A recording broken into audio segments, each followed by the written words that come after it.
Hey kids, it's the Mr. Fly here, hope you're well. It's an absolutely beautiful day today, not particularly sunny, but nice and warm, 16 degrees when I last checked, which means it's an ideal day to come out and test ride another bike.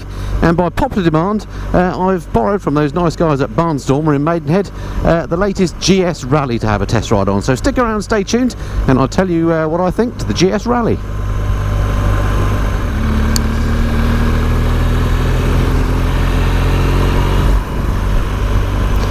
So the GS Rallye then is an attempt by BMW to make the standard GS sort of more off-road focused, if you like. It comes with spoked wheels, slightly higher or longer travel suspension as standard. It comes with a bench rally seat, and also it comes with a much smaller screen for styling purposes. It's interesting to note that the dealer has actually refitted a standard screen on here.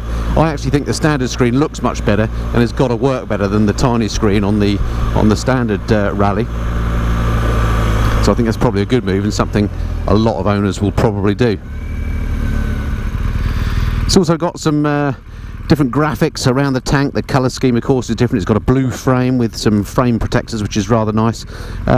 It's kind of a bit of a styling exercise, I guess, because the engine is the same as the liquid-cooled Beamer's always had. So it's the horizontally opposed boxer engine, the 1170cc unit, water-cooled, putting out 125 horsepower. Which is an engine and of course a bike that I'm very familiar with because I own a water-cooled GS myself, but mine's the 2014 model, so this one's had a number of sort of internal upgrades since I bought mine, so it's interesting to note the difference. Hello sir, fellow BMW rider. Not a nodder though, that's a bit strange. Now another thing that the dealer has done on this bike, which I suspect a lot of people may do, is they've replaced the standard bench seat that the Rallye gives you with the two-part seat that comes from the standard GS. It just makes the bike a little bit lower and more accessible to shorter riders. I think they've done that because, of course, people test ride this bike and they want to make it as easy as possible for potential customers to ride. But it's interesting that, isn't it, that you know, one of the things of the Rallye is the fact it's got the small screen, it's got the bench seat and so on, yet the dealer feels it necessary to swap those back in order to make the bike more saleable. And that's something, by the way, that if I bought the bike I would do, because I agree with them. The bigger screen and the lower seat is better if you're going to be riding the bike on the road. But of course this is more intended for off-road purposes. Sadly I'm not going to get to try it off-road today, but if you're an off-road freak, then it maybe you want to keep the bench seat and maybe the smaller screen if you like wind blast. So this particular bike's dripping with lots of extras. So it's got the keyless ignition, it's got the quick shifter, up and down quick shifter, which Gear Assist Pro as BMW call it, and I have to say it's very slick on this bike, both down and up at slow speeds. It's nice and smooth. They've really done a good job on improving that. I've got the same feature on my bike and it's nowhere near as smooth. Handling, of course, on the GS is superb. The weight is held very low down on the boxer engine, and it means you can really chuck it about if you want to. And although I've been somewhat blown away of late by some of the KTM offerings, it's always good to remind myself actually what BMW are doing, because this bike is no slouch.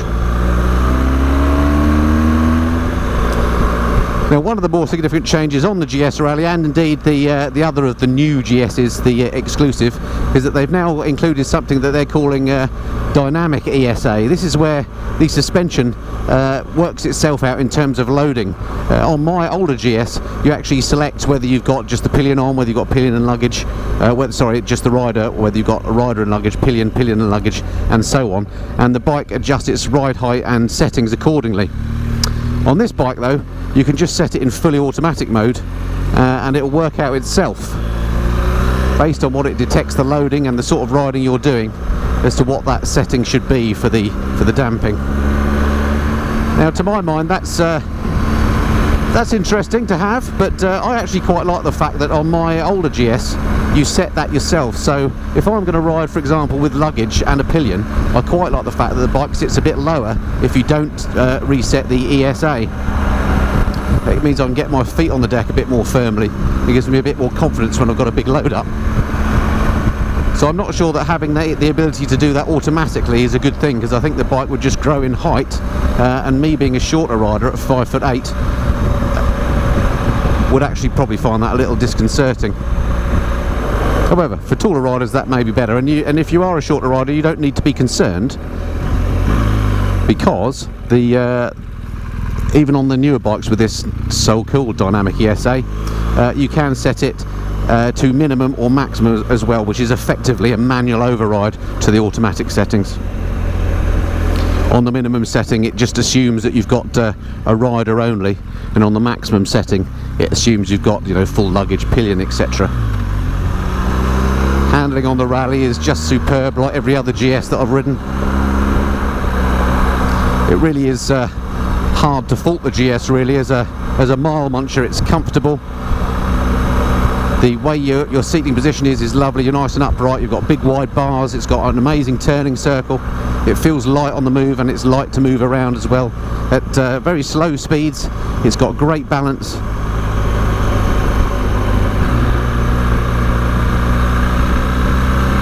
It really can be a rewarding bike to ride, particularly on lovely roads like this.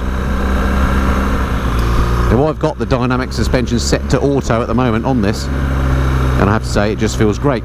But if I'm honest, can I tell any difference between the suspension on this and my GS? No, I can't. It feels great on that as well. Maybe that's just down to my incredibly insensitive backside, but the suspension is just lovely, whatever the technology is doing. Right, let's find somewhere to take you to have a look around this bike and show you some of those features that they've added to the GS Rallye. One thing, of course, that BMW hasn't added or changed very much is the display. Now, of course, using the mount here, you can buy yourself the sat-nav, the nav6 as it is now, to go in there to replicate things like speed. You can monitor your tyre pressures, look at the fuel range and so on. So that goes a long way to putting right the wrongs of this display, which, although, you know, if you just glance at it, it looks kind of nice, the figures on it are just too small to read, or certainly are for my ageing eyesight. Okay, let's park up round here somewhere and I'll show you around this machine.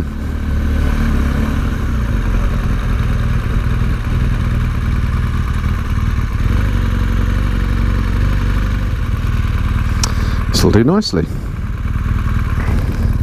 Okay, the other thing I've just noticed on this particular bike, as I pulled the front brake on, the little H came on, which shows that hill hold assist has been engaged, which is a great feature on this bike. So if you're on an incline, you pull the front brake on, until you pull away, it stays on, which is a great feature, as I say. Right, let's show you around this then. Here she is, resplendent in her blue and red colour scheme, the R1200GS Rallye. I think it looks really good with this paint scheme. I think BMW have done a nice job on sort of tarting her up. Okay, let me get the other camera out and I'll give you a closer look around at some of the changes on this bike. Okay, let's try that. So here we are then. This is the GS Rallye in all her glory. Let's have a little look around at some of the changes. As I say, this is designed to be the sort of most off-road ready GS yet. So you can see it's got the spoked wheels. You can spec it up with knobbly tyres if you want. But that's kind of the idea. It sort of sits between the standard GS, if you like, and the Adventure in terms of off-road ability. The standard Rally's got that lower screen. This one's been, as I say, fitted with the higher screen, which I think is a sensible option. And also, normally the Rallye comes with a bench seat, and this one again has been fitted with the standard seat, which again just makes it a little bit lower. So I think that's probably a sensible thing. But it has got some other changes. So, for example, if we look down here, the radiator cowls, different shape to the older GS. I'm not sure that's a step forward or not, actually, but they're certainly different. The other thing that the Rallye comes with is this splendid blue frame, and also it comes with all these frame protectors. See all this plastic here, just to protect the frame for if you have a spill, if you're doing the off-road thing. It's got the blacked out engine, which I quite like the look of. Underneath the front, it comes fitted with radiator guards as well. I don't know if you can see those with this camera, but there are some radiator guards fitted as standard. Again, just stops any sort of flying stones and so on. But as I say, the basic spec is the same as a standard GS in terms of the engine, which puts out 125 horsepower, 125 newton meters of torque. One change that has been made for Euro 4 reasons is a new catalytic converter.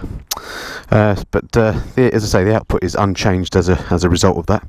Down here is this clever suspension unit. It says dynamic ESA on it, but then they always said that, so I'm not quite sure what's going on there when BMW say it's got new dynamic ESA. understand the extra functionality, but it's a strange naming convention. The new graphics look absolutely amazing. Looks really good. What else to say? Shaft drive, of course. It's got longer travel suspension than the standard bike.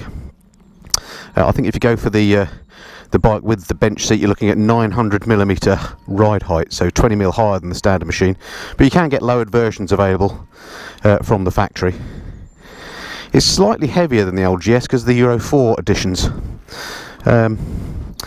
I'm not quite sure how much heavier. It doesn't feel any heavier on the ride, but technically it is apparently. 20-litre fuel tank, comes in various versions.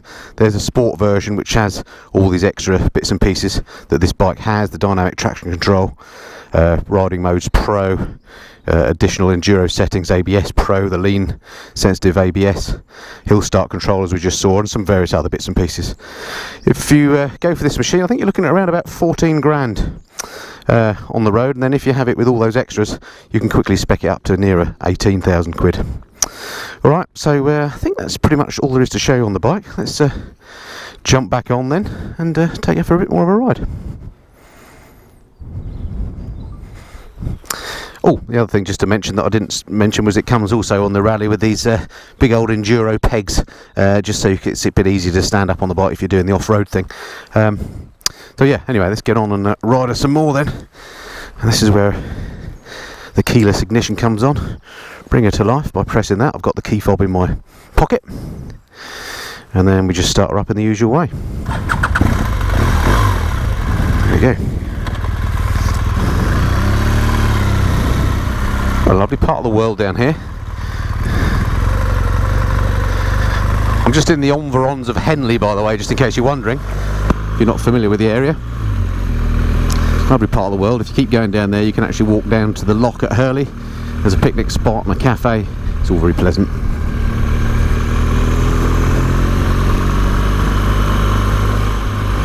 Making me hungry seeing all these pubs and restaurants.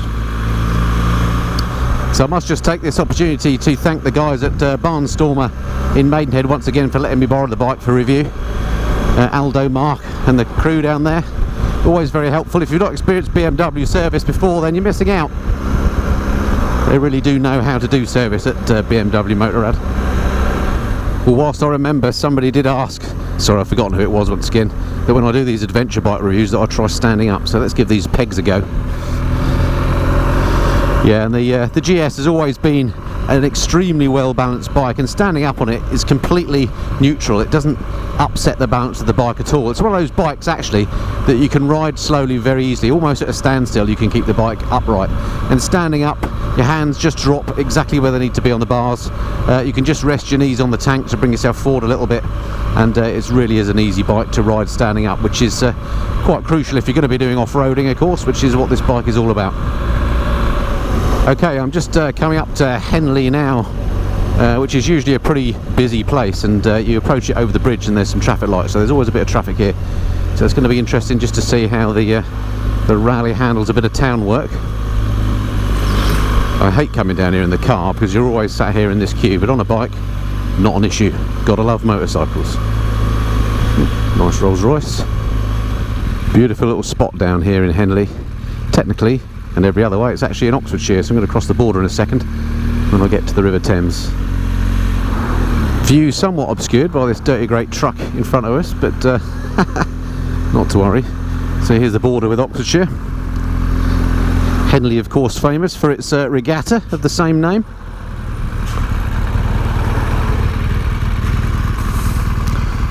And there's the Thames, looking very quiet today compared to a regatta day, it has to be said.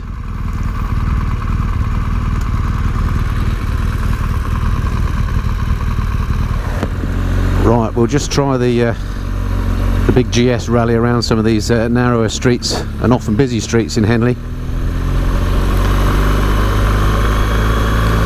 See how she handles that. What a lovely day for a walk down by the river. Or indeed a motorcycle down by the river. This is where this excellent balance of the GS comes into its own. Slow manoeuvres, just never feels like you're going to drop it. Take this opportunity to nip by the dirt truck.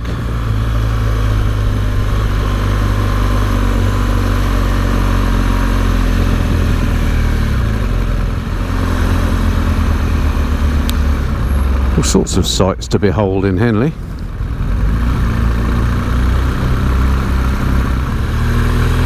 Okay, so around town then, no issue, as I suspected.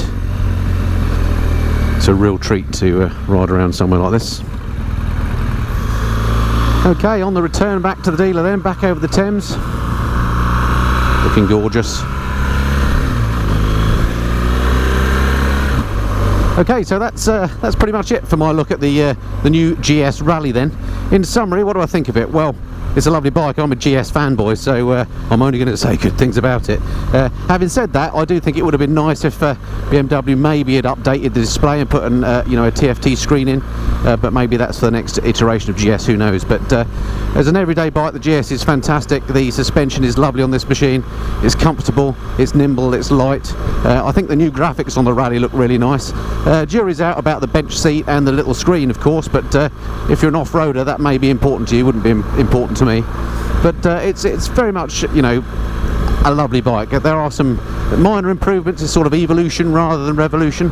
If you've already got a what are called GS, is it worth moving up to this one? Well, personally, I wouldn't know. I mean, the gearbox is smoother. This gear shifter assist pro, I just changed up there and using it, and up again there. So smooth, it's incredible, but that's probably not enough to make me trade up, if you like, at the moment. But a lovely bike overall, and if you're in the market for an adventure bike, then do check out the GS. It's the original and best as far as I'm concerned. Do take a look at them. I think you're going to be impressed. Okay, hope that's been of some interest, and I look forward to speaking to you next time. Until then, this has been the Mr. Flyer. Cheerio.